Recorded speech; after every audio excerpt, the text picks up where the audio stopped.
एक बड़ी खबर आ रही है इस बीच, आपको बता दें एयर इंडिया की इमरजेंसी लैंडिंग कराई गई है। एयर इंडिया की फ्लाइट की इमरजेंसी लैंडिंग कराई गई है। बड़ी खबर आपको बता दें, लगातार एयर इंडिया से जुड़ी कई खबरें सामने आ रही हैं। अहमदाबाद में प्लेन क्रैश के बाद एक और बड़ी खबर आ रही है। कोलकाता में यात्रियों को विमान से उतार दिया गया है। तकनीकी खामी के चलते फ्लाइट की इमरजेंसी लैंडिंग कराई गई है।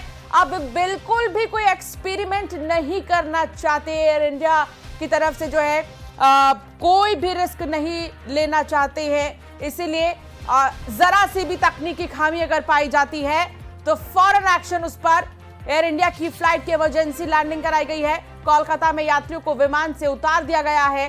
तकनीकी खामी के चलते फ्लाइट की इमरजेंसी लैंडिंग कराई गई है। आपको बता दें कि इससे पहले भी अहमदाबाद में जब प्लेन क्रैश हुआ उसके बाद एयर इंडिया में कुछ तकनीकी खामियां मिल रही थी और समय रहते लेकिन उन तकनीकी खामियों को अब देखा जा रहा है।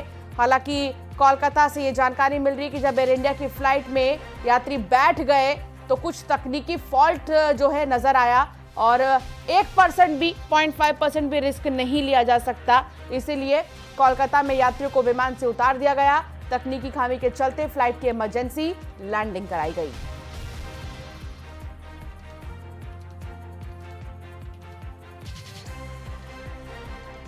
अशरफ काजवी संवाददाता हमारे साथ जुड़ गए हैं। अशरफ, क्या जानकारी मिल रही है? अभी भी एयर इंडिया में तकनीकी खामियां जो है कम नहीं हो रही हैं? बिल्कुल, देखिए एयर इंडिया की फ्लाइट थी जो कोलकाता से चली थी और दिल्ली आना था, उसे बीच में ही तकनीकी खामियों के कारण उतारा गया है और ये इंडिया का ये जो सिलसिला है लगातार जारी है। कल भी इसी तरह से एक अंतर्राष्ट्रीय विमान एयर इंडिया का जो हांगकांग से चला था और वापस उसे बीच रास्ते से वापस उसे लौटना पड़ा, उसमें भी एक तकनीकी खराबी आई थी।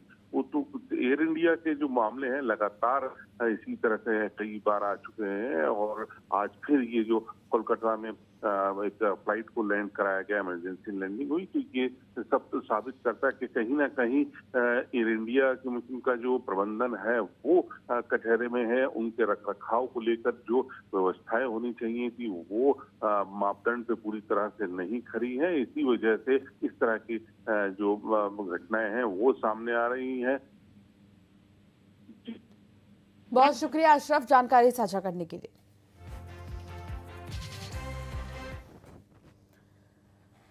एमपी के कई जिलों में मानसून एक्टिव है। खरगोन, बड़वानी, बुरहानपुर में मानसून एक्टिव अगले 2 दिन में इंदौर संभाग को भी पार करेगा। धार, खंडवा समेत कई जिलों में बारिश का अलर्ट जारी कर दिया गया है।